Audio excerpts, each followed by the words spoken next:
I don't want to call it technical, but it is intricate and it's a sophisticated inquiry. I thought evening class I will do something. Can you switch on the mobiles, please? So, evening class I will do something which you can take home and say, okay, I learned something. Not just thought about all these big things, but just something that I can live my life with. So I have chosen this beautiful 20 values that Gita talks about, and we will analyze each of these values in detail and see how these values are so essential for us to first understand the knowledge and secondly to live the knowledge, right? So that's why our teacher always used to say that this is not just a philosophical pursuit, it's a spiritual pursuit, right? It's not just some kind of an abstract inquiry into the nature of I and I'm sitting there and thinking about things. The whole idea of this teaching is when I re-understand myself, and when I re-understand the nature of my connection with the universe in a very different way, then I should be able to live differently, right? So that's why it's spiritual, because it comes back to personal transformation. It's not just gathering information. And this is why I keep telling you that, our human mind is such that you want to, up to now, we've just acquired a lot of information, and that acquisition of information is equated to learning. Here the whole approach is different. You stay with one idea and learn to stay with that idea and not just move on to the next idea. Look at it from all standpoints and make sure that you understand it precisely, because unless you have that kind of a depth of thinking, Vedanta will always remain superficial for you. Never it will take deep roots. So therefore, the whole approach is to stay with ideas and analyze from all different standpoints. It's not intellectual exercise. Please don't think of it as an intellectual exercise. It is an exercise which leads to expansion of our thinking, learning with certain amount of depth and not that superficial learning, right? And assimilate and which actually leads to personal transformation. Otherwise, they're all half-baked ideas, and I just start using terminologies, Vedanta terminologies, and they are just useless. People before, I'll give you an example. People before Vedanta, somebody says, oh, this is a mean person and this is a good person or whatever. After Vedanta, they will change the vocabulary. Oh, this is a tamasic person and this is a sattvic person. What have you done? You are continuing to be highly judgmental. You are continuing to just view the world in a certain manner. What you have done is acquired some vocabulary, and you're using that vocabulary without any kind of thought, right? And it seems as though you're growing and you're learning. So much of Vedanta is just verbal changing of vocabulary. This is not what we are trying to accomplish at all. Every idea has to be clear. It has to be, every word is used with certain amount of deliberation. Okay, it's not just, I'm not coming and just talking. I'm not sitting and talking here. I have a huge responsibility to convey things which are very, very well analyzed. And you have to do justice to that. And in order to do that, you need to have a mind which is able to deal with that amount of depth. Otherwise, it may seem like intellectual, but it's a training of mind. Unless you train your mind to think deeply, which leads to personal transformation, Vedanta will just mean acquiring more vocabulary and information. It will not touch you. So please don't mistake this learning as technical learning, analytical learning, which is not, connected to life. In that analysis is your clarity, and in that clarity is your transformation. very important. Okay, so with that we go into the 13th chapter, values of the Gita. Okay. Now in this, first let me tell you how Bhagavad Gita is related to study of Vedanta. Does anybody have an idea how is it related to Vedanta?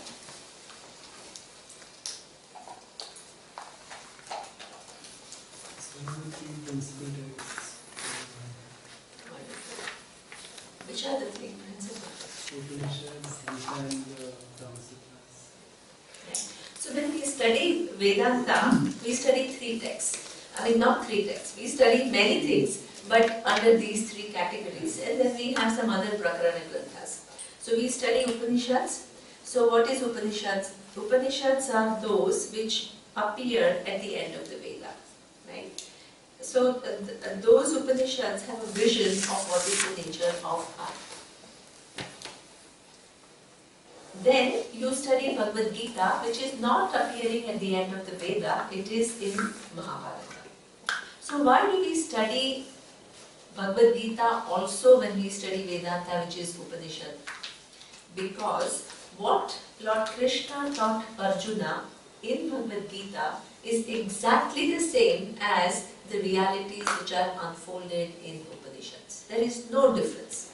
Please don't think that there is, oh, this is more Bhakti Yoga and that is more Jnana Yoga, and people have all kinds of vocabularies that they use and they just make such a mess of this beautiful teaching, and it's irresponsible, right? So therefore, the vision of Upanishad, which is who are you, is exactly what is explained by Lord Krishna in 2nd chapter, 3rd chapter, all these things. It's all talking about the nature of I. Okay? Now, why is Bhagavad Gita such an important text in Indian tradition? Upanishads, you may feel that, oh, people have heard of it, they have not heard of it. But Bhagavad Gita is something that everybody has heard, right? So what is so special about Bhagavad Gita? So in addition to this vision of the nature of I, which also includes your relationship with the universe and your relationship with the cause of the universe, that is the inquiry, along with that, a lot of discussion is on how to grow as a person, to become the person who really assimilates this knowledge and not just talks about it superficially. Okay? So therefore, the whole growth process is highly and very much in detail, it is analyzed through different frameworks. Okay? One of the frameworks is used in the Gita is that of Karma Yoga. So that is not the subject matter now. So when I was in Germany, I did a workshop on what is Karma Yoga. So that is not the topic today, right? The other framework which is used is, as I told you, Sattva, Rajas and Tamas. The third framework used, these are all for personal growth, right? Raga Dvesha framework. How to detect our subjectivity and how to correct it to become a more objective person. Okay. Now, in addition to that, there is one framework which is used, which is a very interesting framework, which I did in Thailand this year, which is a wise person. How does this? There are few verses in 2nd chapter of the Gita which talk about Sthita Prajna. Sthita Prajna is a wise person, and there is a whole description of how that wise person conducts oneself in this world. Beautiful verses, beautiful verses. So these are all the frameworks which give us an idea as to how you can live this knowledge, how you can assimilate this knowledge, and so that it doesn't become a superficial learning, but it becomes something which is you, right? And the other framework which is used is this 20 values. So in this particular camp, we will do those 20 values, right? Now, again, the approach is, I will not tell you, you should be like this, and you should be like that, and you should be this, and you should be that. That doesn't enter my vocabulary. What I will do is, each of the values we will analyze, and we will see how important they are for us to live a sane life. Right? So you will see their own meaning, and they will just unfold in front of you. And when you understand, you will naturally become that person. I don't need to tell you, you have to be like this. You will be like that if you pay attention to what I'm saying. Right? So this is the approach. Now, the 13th chapter begins with Arjuna asking Lord Krishna a question. And the question is, what is, one of the questions, he asks what is Kshetra and Kshetrajna, what is Jnanam and Jneyam. Okay? So this particular verses are an answer to Arjuna's question of what is Jnanam and what is Jneyam. Okay? Jnanam means what is, and Jneyam. Jneyam in Sanskrit means what is to be known. Okay? So what is to be known? According to Veda, what is to be known? The self. Right? The self is to be known, and Jnanam is what we call means of knowing that self. So Jneyam is the self, and Jnanam is the means of knowing that self. Now this particular, what is the means to know the self? This question can be answered in many different ways. Many different ways. You can say you go to a teacher, you can say you study the Shastra and come to know what is the nature of Atma. You can answer. All these are means of knowing, right? But Lord Krishna answers it in a very interesting manner.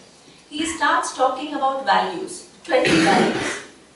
And he says that unless you have these 20 values assimilated and you live your life by it, this knowledge will not take its deep root in you. Okay? So what are those values we will see now? We will chant the verse and we will see each one of them and we will spend time. And this is a class where if you have real life experiences and all, it will be wonderful because you have to really stay with this value and assimilate them, right? So please feel free to intervene if you would like to intervene. And we will analyze it together. The first, so I will chant, the 7th verse is the first one which starts describing those values. It says, Amanitvam Adambhitvam Ahimsa Kshantirarjavam Acharyopasanam Shaucham Adhyatma Vidya. So, you will chant after me. Amanitvam Adambhitvam. Now after me, please. I'll just finish and then I'll just do half. Amanitvam Adambhitvam. Amanitvam Adambhitvam. Ahimsa Kshantirarjavam. Ahimsa Kshantirarjavam. Acharyopasanam Shaucham. Acharyopasanam Shaucham. Adhyatma Vidya.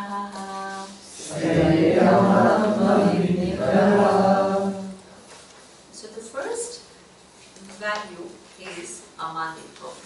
Okay? What is Mani? So in Sanskrit it means Manam Asya Asti Iti Mani. Okay? The one who wants Man. Man is what? Respect. Right?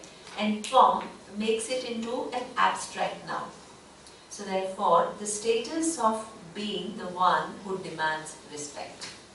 And this is, what is the value? Amanitvam.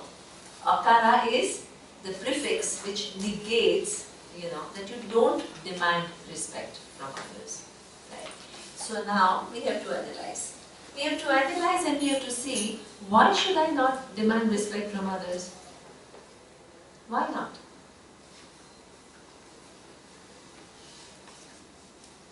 Self-confidence. Respect is earned. Excellent. Respect is something which is earned, it cannot be demanded. Right? And actually, if you depend upon other people to give you the respect, what does it then mean about your own self-esteem about yourself? It is pretty low, because then what happens is what? You are wanting people's recognition in order for you to feel good about yourself. Right? Now, one thing that, certain amount of wanting respect is there for everyone, and it's healthy. So please don't walk away with this whole very idealistic ideas about, oh, I should not demand. I'm not giving you all these advices. Let's see where there is something which is healthy and when the distortion begins. Whenever there is a distortion, you need to correct it, right? So this is where certain amount of wanting respect is normal in this living, right? Everybody wants to be respected. There is nothing wrong with it, okay? But when you become somebody who demands respect from others, then each one has an idea of what is it, how I want to be respected. Right? What respect means to me. What should other do to me? For somebody it could be what? Touching the feet will be showing respect. For the other one is what? Not talking back is showing respect. For the third one it would be what? What are the ways in which people want respect? I think as simple as somebody doesn't say hello to you, if you just... Exactly. So that means everybody should just smile at me, and just even that is a sign of respect. What otherwise? The other way is what? Follow everything that I say is showing respect. Obedience. Right? So therefore, our understanding of respect itself, we don't analyze, are these reasonable things or not? And can everybody give us what I want? Because that person may be giving respect to me, but if it doesn't fit my definition of respect, then what happens? Because I want the person to be totally obedient, but that person may respect me and actually can ask me questions. And for me, it becomes what? Disrespect. But for that person, it is not disrespect at all. So now, I'm suffering for what? Divine distorted. Exactly. Because I'm not really suffering for the disrespect that she's showing me, not you. Right? Somebody showing me, I'm suffering from what? The disrespect that I perceive. Your own perception. Your own perception. Exactly. And I perceive like that, and then I attribute it where? To the other person. So that means I am looking for respect in my own, and nobody goes ahead and nobody makes it very explicit. This is my definition of respect, and you please respect me according to this rule. Does anybody say that? Nobody says it. So it's all internally understood, internal meaning given by us, and each one's idea of respect is different, but you demand the way you want respect. And when people don't behave according to what you consider as respect, then what happens? How do you behave with reference to that person who you perceive as not giving you respect? Disrespectful. You? Exactly. This is the whole trick.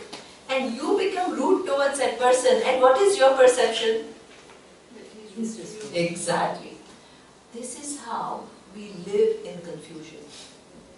We believe in so many things and we think it is so true, but it's all, half of it is our own story.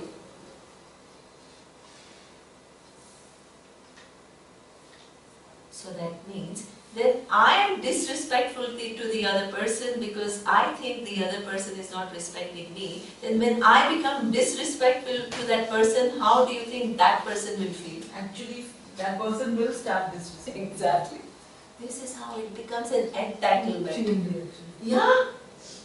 It creates a whole chain reaction, because then you are rude to that person or not talking properly to that person, then that person will really start disrespecting you. And then it escalates, because then you feel what? Does your level of dissatisfaction stay at one level? When that person now again starts disrespecting you and gives you a feedback which is more far away from what you are looking for, then what is your conclusion? You start building a story. What do you say?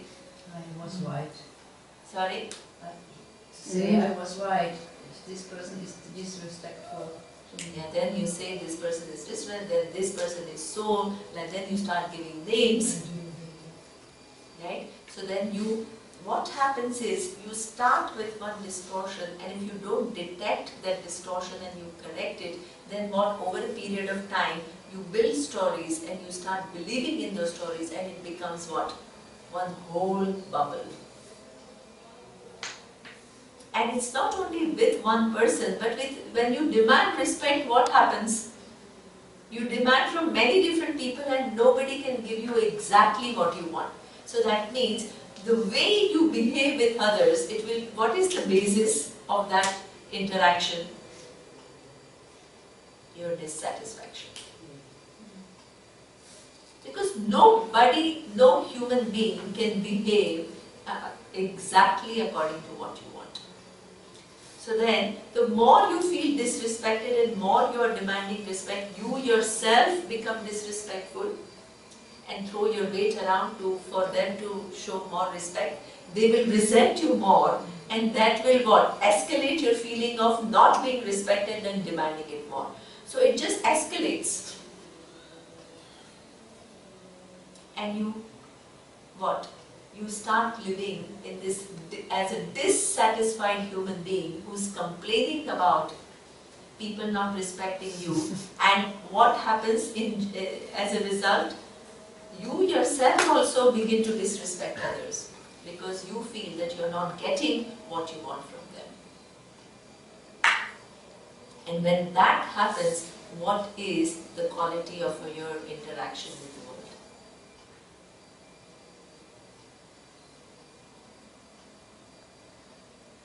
What is the quality of your interaction with the world? Negativity.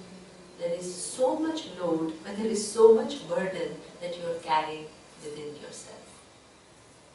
Okay.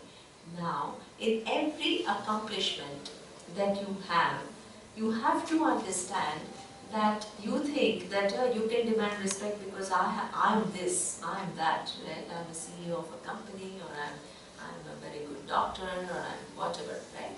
So now, imagine that whatever success that you have had in whatever field that you have pursued, how many people have contributed to that success? How many? Countless. Countless people, right? Countless people, just name a few. Who are the people who contributed? If you're a good doctor, let's say. Parents. Sorry, your parents, starting from your parents, then what? Your teachers, teachers from what? High school to primary school to medical school to The society. the society has they pay taxes for you to. Your patience. Especially your patients have really contributed to your learning, because the first time you go and what you have, and then after 5 years all the experiences that you get makes you a better doctor, more skilled, right? So that means, and then what? Even people who are dead. Exactly. People who are dead? Who are those dead people? Can you tell me? The corpses who come and they have to do certificate on that. Exactly, they that are you're providing their body. Body. Absolutely, all the animals, the first frog that you cut. Absolutely, all these animals were presenting themselves to you and said, okay, now learn from my body, now figure out the human anatomy, right? So that means there is this countless. Huh? I said the cockroaches you start off with. You start with cockroaches, okay. So this is how hundreds and thousands of people have contributed. And now, in order to demand respect, what is your whole thing? You're great. And you need respect for all the achievements that you have gained, right? So that means, are you giving others right due for what they have contributed for you to be who you are? Have you? Not really. And when you don't give them their due, and you just act as though you are the only one who is responsible for everything that you have achieved, then what happens? Do you get the cooperation of people? No. You don't get the cooperation of people, because the minute people start, along with success, at times comes arrogance. And with this arrogance, what is the way that you behave with everybody else? Looking down upon them, right? And when people, while interacting with you, feel that they are less, are they going to give their best to you? No way. No way, right? There is a resentment which comes, and even if the person may have fear of you because you have that position, right? But the person cannot give the best. So that means all the people whose contribution you require for you to remain successful, slowly what happens? Move away from your life. They move away from your life, or don't give the 100%. And you need their 100% for you to what? Grow and to become bigger and even to stay where you are. Right? So therefore, non-recognition of others' contribution and demanding and overvaluing one's own achievement, right, will in the long run, what? The whole infrastructure that is needed for you to grow is, what are you doing now? Through your own free will, you are what? Breaking the whole infrastructure based on which you became who you are, you are beginning to break down. In the short run, when the infrastructure is becoming a little weak, is it visible to you? It's not visible. That's why people do it. If it was totally visible, what will happen? We human beings are pretty smart. We don't know, nobody wants to harm oneself. But in the short run, it seems to have no consequence. And in the short run, sometimes it seems, because people, when you create fear in your subordinates, what happens? They seem to show the respect that you want. Right? Just out of fear. It's not a real respect at all, but it is just fear, and that you have position of power over them. So they they figure out what is it that will please you, and they'll start doing those things. Okay? So in the short run, it may seem as though this arrogance is working, because people then figure out what you want and they start giving you what you want. But in terms of that infrastructure which is really needed, in order for you to be successful, what are you doing?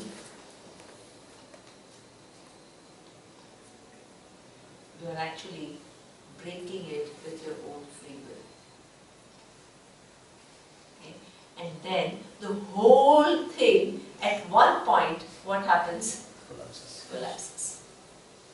And at that time, when it collapses, then we don't, in fact, we can learn a lesson. And we can say, oh my God,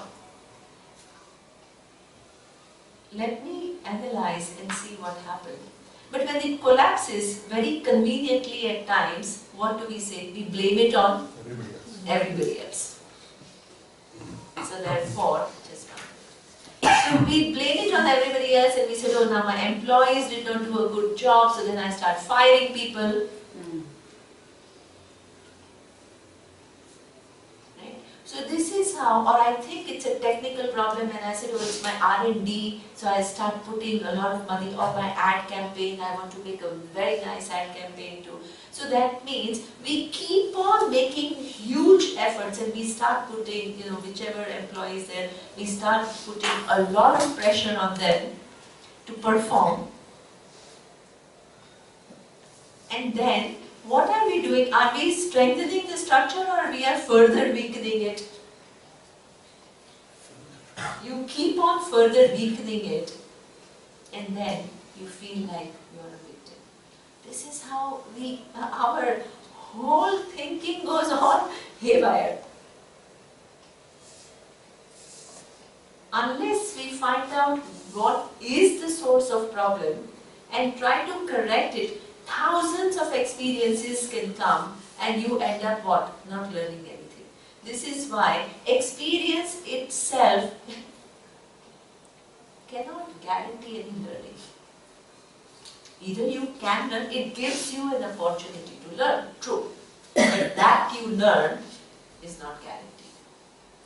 You can have billions of experiences and you may still not learn anything. Because human mind is a very tricky mind.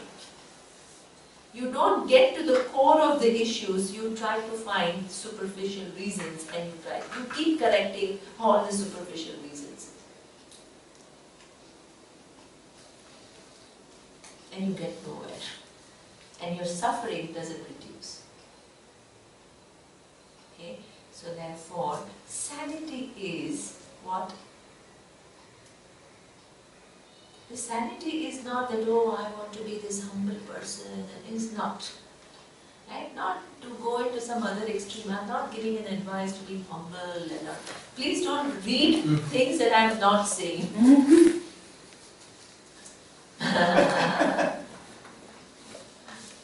This is where we keep on adding our own meanings to something that is never said.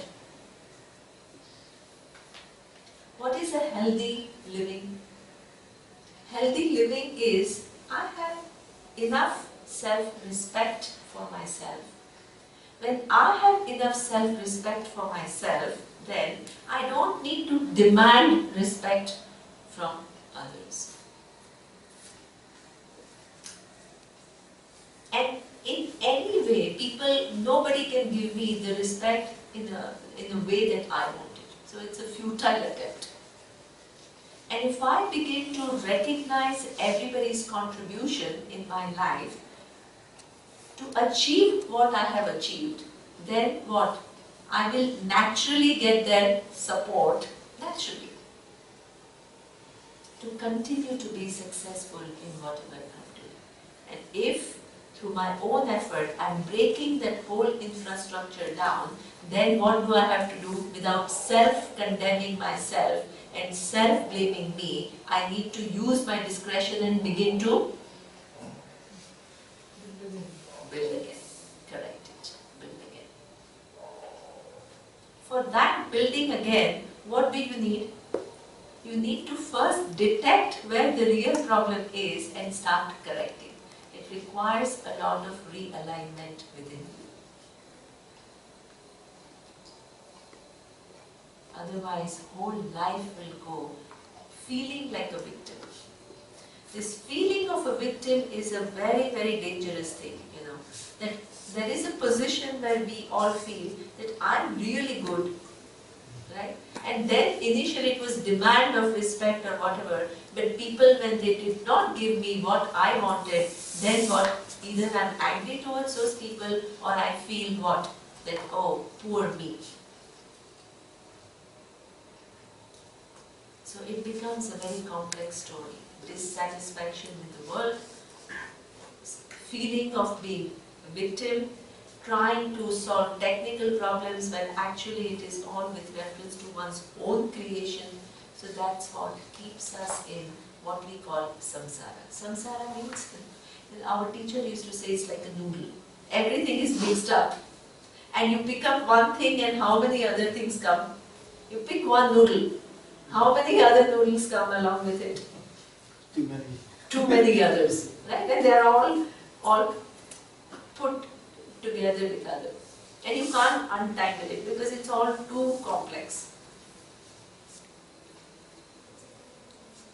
So it just starts with clarity.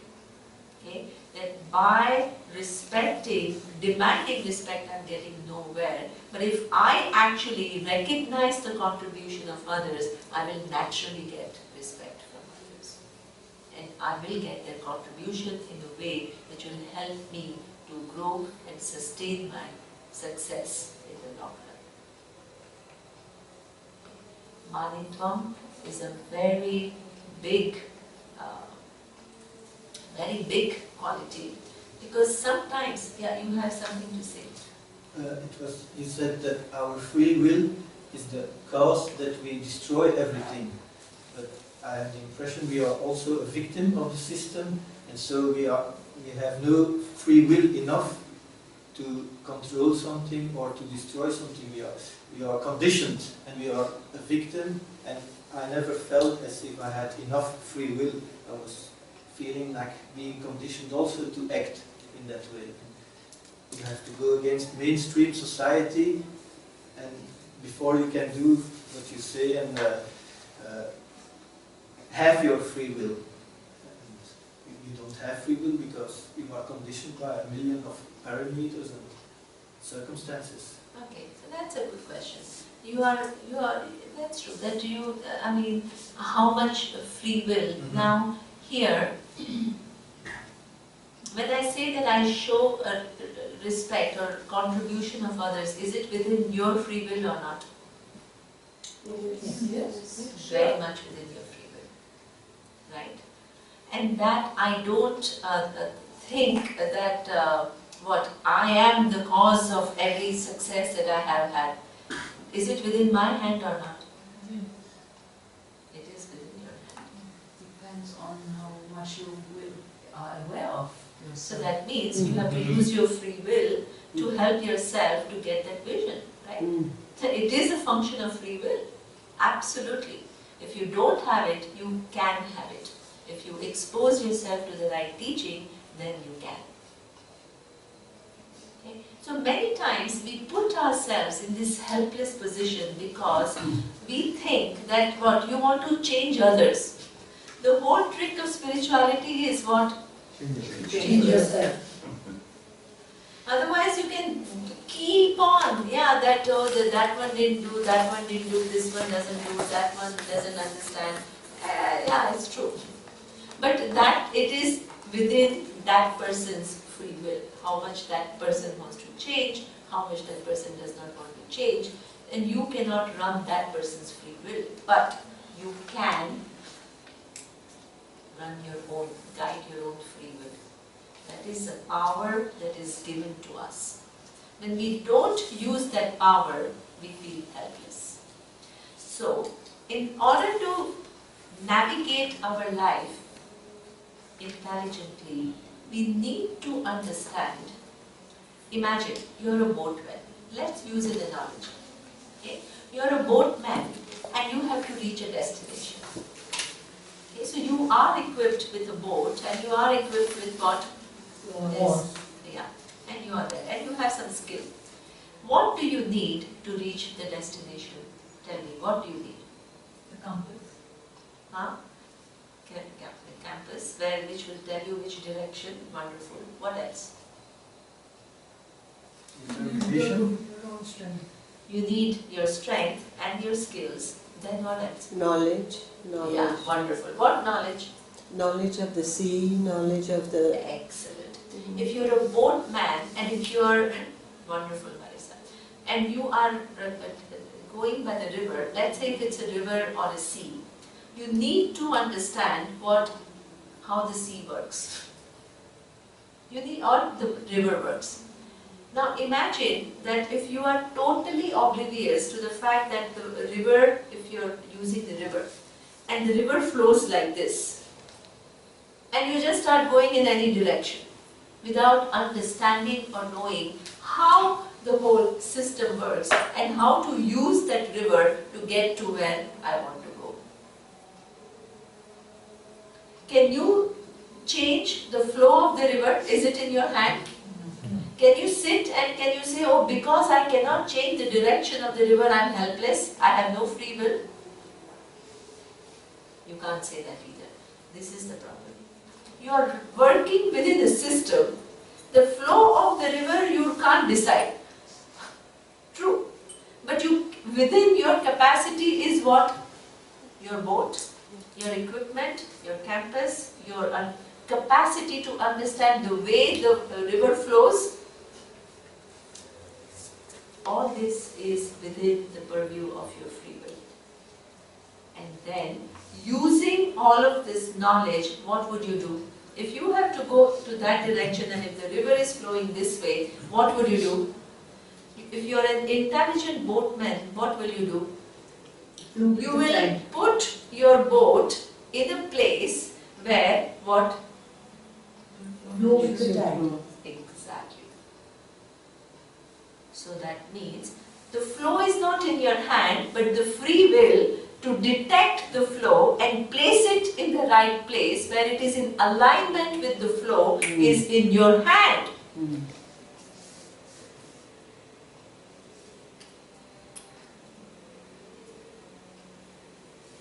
Right?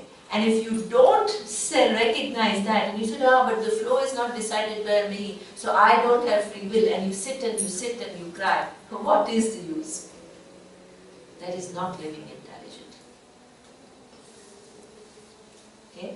So therefore, you place yourself in a way that if you're an intelligent boatman, what happens? You put it there and then you take advantage of the flow of the river to reach where you want to reach. Because you have studied, as Marisa said, you've studied where it is, how much, in this universe there are certain laws within which we all have to operate. We will talk about those laws. If you are oblivious to those laws, if you don't know how the universe operates and you just are groping in dark and then you complain, oh, that I don't have free will because I find myself in that system, then you are not living intelligent.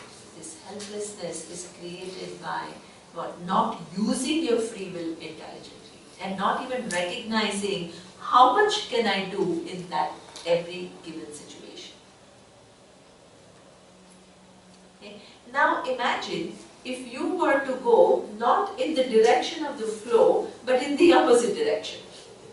This is his question that many people say, when you are in Vedanta, what? Everybody is going in one direction and you are going in another direction altogether.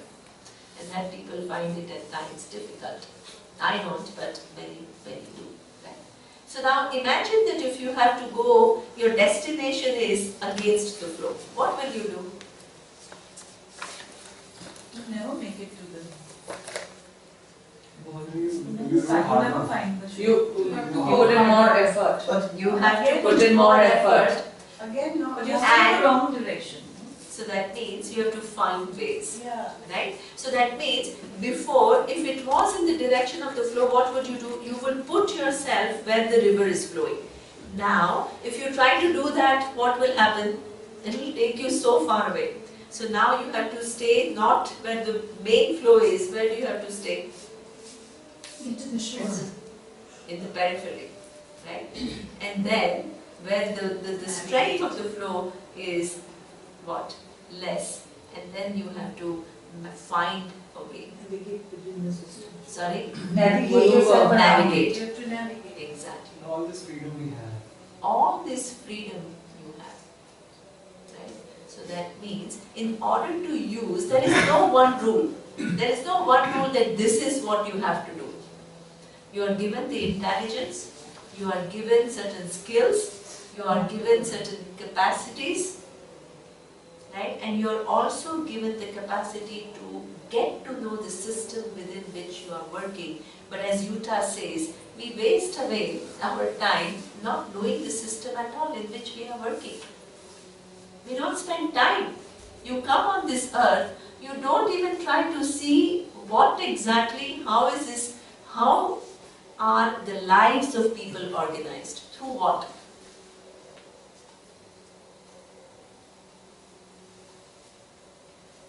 And then we just go here and there and we get frustrated. that's what I meant by conditioning. There is no teaching at the children's level how to use their free will. Yes, And exactly.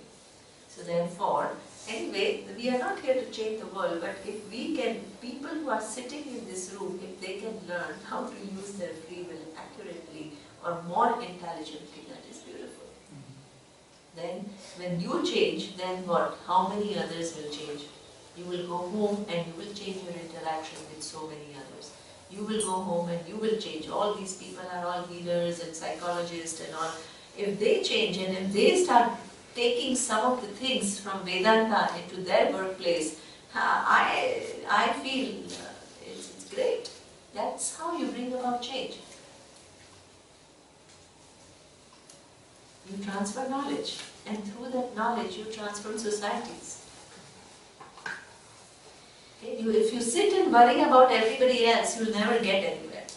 But if you change, everything else will start happening. It cannot but have what trickle effect. It cannot but have.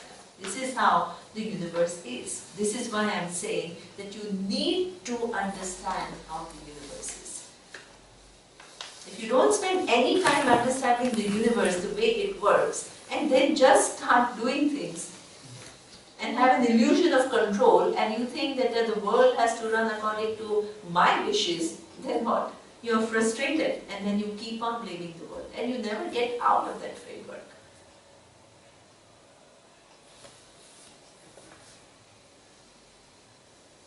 But if you understand that the universe doesn't need your help, it was running billions of years before you came into being.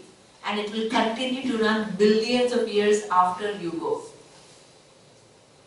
The sun is placed in the right position, not 1 inch here or there. It didn't require your intelligence to put it there. The whole system in which we have come, the plants. You know, a friend of mine has now started a class on nutrition. And then she has this whole big list of what our little body to survive needs, I don't know how many different minerals and vitamins and proteins and this and that and all these different things. Where is it created? The whole universe provides all those. Did we create any of that? Did they have to consult us to do that design?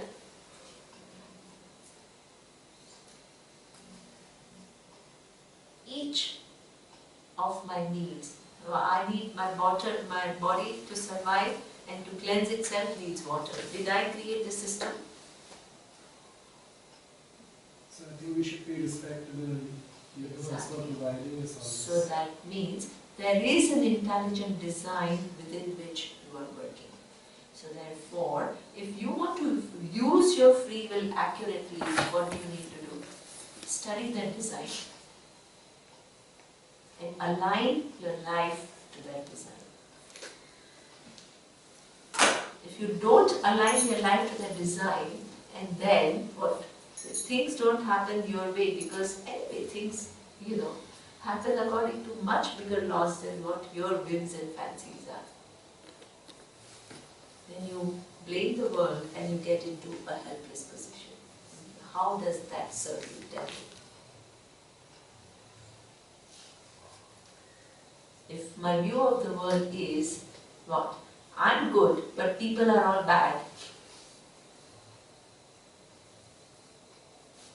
Right? And I'm helpless to change all the bad people. So now, live your life with these 2 sentences. Where will you get? Counterproductive. To the bottom. Counterproductive. You will sink.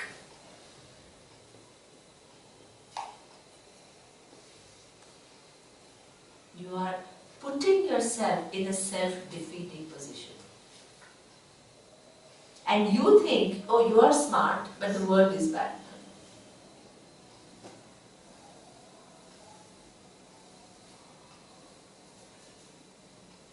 Delusion after delusion. Okay. So therefore, the part of living intelligently is thinking clearly. Not taking over responsibility for fixing the world, but also not saying, oh, the world is run by the law, so let me sit and just go. If the boatman doesn't use one's free will to place oneself in whichever direction, will he reach the destination? Within the laws, you still have to do what? Your bit. You can't just say that the laws run the world. So therefore, there is a very nice mix of understanding the laws and also what? Using your free will and to live intelligently. So that's not being passive, and also it is not being what?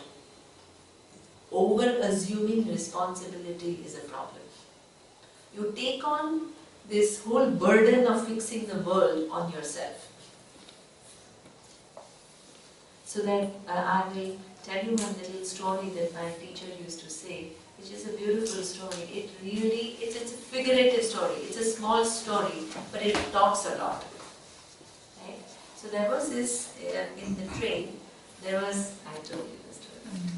It's on there. I did it. It's fine. In the train, there was this man who was carrying a big basket of vegetables. And he was looking tired and looking fatigued and, So a co-passenger asks him, and he says, why are you carrying such a huge bucket on your shoulder, on your head? So he said, you know what, I'm not educated, so I don't have any other means of earning money. I have to support my family. So now then I decided to sell vegetables. Then I sell it in my village, but that doesn't give me enough income to support my entire family. I have 2 kids. And so I have to go from this village to village, and then I have to sell my vegetables in many different villages to be able to gain enough money to support my family for a month. So therefore, I'm helpless and I'm just, I have to do this, I have no other options. So the co-passenger looks at him and says, all this is okay, it's true, right, that you are not educated, that you have to support your family, that you have to find some way to earn money, that you have chosen to sell vegetables, that your village doesn't have enough demand that you can have enough money. All this is 100% true. And all this you have to do, but right now, why are you holding the bucket on your head? You are in the train, put it down, and the train will carry the weight. Don't carry the weight on your head. Some things you have to do. You have to do. It's not that, oh, the laws are running, so therefore I sit at home. You have to earn your living. But along with this living is what? This huge burden that we carry. Because we overtake the responsibility of what? Fixing everybody around us. And what? Feeling that I can, you have to work within the laws. And I cannot change everything the way I want to change it. True. But we take, instead of just doing what needs to be done intelligently and not carrying the burden, we do things, not even enough to help ourselves, and carry huge burden with us. And we attribute that burden to not our own thinking, which is actually created by our thinking, but where do we attribute it to? The world, The Surroundings. world. To the world. And we therefore, because I've attributed that burden to the world, I keep on trying to fix the world. And it never gets fixed, and it increases my frustration. Okay. So living a life of Amanitvam requires a lot of understanding. Otherwise, we all just continue to be the way we are. Okay. Now, the second value, anybody has any question about Amanitvam? Or any comments?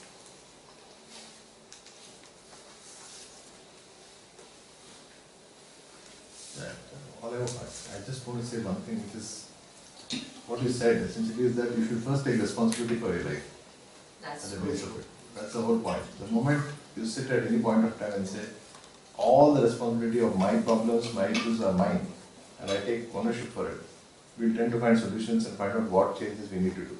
So the first thing is to bring responsibility. That's how it was my, all you said was what I faced a heavenly tapering in the corporate, blaming everybody, suffering, going through massive surgery, everything happened. And then I turned around and said, what am I doing with my life? I said, everything is my problem, I'm going to take care of it. And then the inner journey started. And suddenly the whole world changed. I realized that all the problems are here. And I started moving around. And then I found everybody very nice. Everybody started respecting me. Everything was good. My health improved. And suddenly the world was totally different. So it's that single point where I said, I am responsible for everything. But that needs a big understanding and maturity before. Oh, first say that to yourself, nothing else. Just say, I am responsible for my everything in my life. Say that and look at the mirror and say it. Then things will start working for you. The tendency is to keep saying, he. I am responsible. And that's the journey you start. And that's what you said, but I just want to use this word, I am responsible. That helps. You can only say it sincerely when you are convinced of it, and just talking mentally to you are responsible. Say it, you'll start discovering it. I'm saying you'll find tenets of where you missed understanding other people. See, first you understanding yourself, you take responsibility. Then you say, okay, if I am responsible, why am I responsible for everything? This is my problem. So how am I responsible? Then you start thinking. And then one thought leads to the other. Everything is around you, right? So they say, oh, I did that. I'll tell you an example how it occurred. I was thinking that everybody is victimizing me, not giving me, like I was unsuccessful, no promotions, stuck in a particular rut. So everybody is screwing me in the office. And then I said, I am responsible. I realized that I did not want promotions because I was choosing family over success, myself. But because I was looking at the external world, I was anticipating that, working towards this. Then when I'm wanting this, I'm getting this, I'm actually successful now. What I want is what I'm getting. But I'm thinking like this because I'm looking at something else. So I say, I am responsible. I am responsible because I asked for it, I got it. But only when I looked inward that I realized you're asking only what I got. So that's how I start figuring out what you wanted truly was that, and what you got is what you got. And therefore I am successful in what I did. So success was my definition. I got what I wanted. But if you look at it externally, I am very unsuccessful with respect to somebody else. So that's why it's not so constrained, it's just that you say that word and it works. That's the only point. Yeah, exactly. And I think here it's talking a little bit about Amanitvam. Amanitvam is, we think that not success is a problem. Here it says even success is a problem if you don't put it in perspective. Yeah. Because the more success means what? You become more arrogant. The more arrogant you become more demanding that respect. When you don't get that respect, you throw your weight around because of your power and your position. The more when you throw your weight around, you actually weaken the infrastructure which is required for you to be successful. I was responding to his statement of saying that I'm constrained. Yes. And we can't, exactly. you don't have freedom. Yes. That's the only way to look at it. Yes, absolutely. That was the answer to his question. Yes. So sometimes we think even only not success is a problem. Here even success is, it can become a problem if you don't have a proper perspective to it. And this is why over a period of time you see big business empires, they fall. Because the people who become successful have become arrogant. And they've lost touch with, with the reality of the contribution of others. And they the CEO throws his weight around on all the heads of departments. And then they have to please him. So what do they do? This is one of the bigger issues with CEOs is you want to listen to your ideas through other people. So what happens? The collective idea is only yours. And if you are making a mistake, everybody is following you making a mistake and it collapses. That's exactly what happens. So people stop behaving leaders. Everybody becomes followers saying, you want to listen, I'll behave exactly what you want to say. And you say, good guy, I like this guy. Why you like him? Because he's saying exactly what you say. And that's how CEOs fail actually always. This is how they fail, right? Because you want people who are praising you and yes man to be around you. Okay? So when you do that, what happens? Then people you don't get good ideas at all. And then people don't use their creative thinking to actually to do what is needed for the company to grow. And then when the profits start falling, you put more pressure on your employees. You lay off people, you do this, you do that. You always do things which are what? Not really taking care of issues. Yeah, because CEO never blame himself. He'll never say, Exactly. I'm the So problem. that is, yeah. So therefore you constantly keep on passing forward. And when you pass it forward, then what? People actually, you lay off, let's say. What happens? You think people who are not laid off, you think they really like to work for this organization where they feel that, instead of really correcting it, actually people will just be victims. So therefore, so many distortions happen and we fail to see our responsibility and we keep on finding what external causes to quietly blame everything to.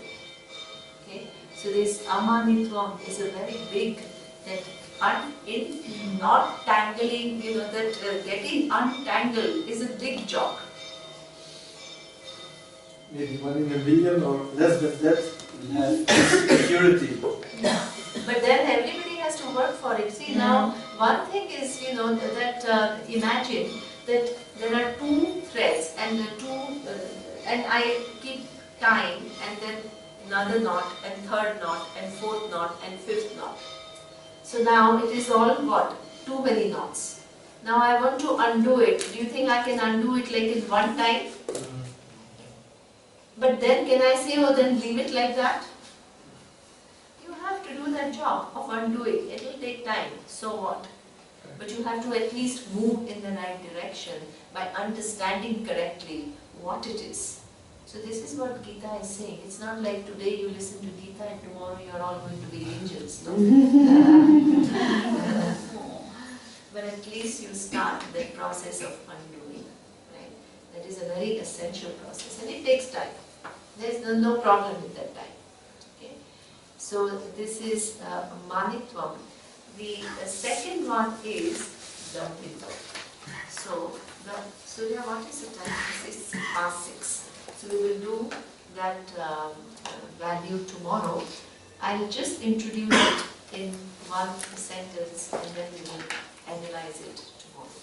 Dambha is pretense. Right? So Adambhitvam is an abstract noun. So what? Absence of. No. Adambhitvam is the status of being pretentious. Status of Yeah. And a is a prefix that is not being being pretentious. pretentious. Right? So therefore, the second value is not being pretentious. So how the first value, which is demanding respect, is different from pretentious, being pretentious. How? Manitvam and Adambhitvam, how are they different?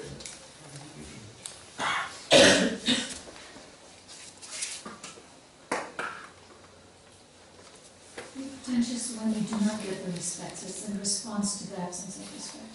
Okay. So you will behave in a manner that is seeking it. Compensating. Compensation. Is that what you mean? Well, I think pretentiousness means a sense of entitlement that I can have this and people should do this for me. That is more towards Manitvam, sense of entitlement. People should do this for me, I'm entitled for this is more Manitvam. Pretentious is, Yes, I I want think, it. where you try to change, pretend to be somebody too, in case of Yeah, it's not really true, you know. No, You're not what you living are. untrue. You're not true to yourself. You're Excellent. pretending to be something else. Exactly.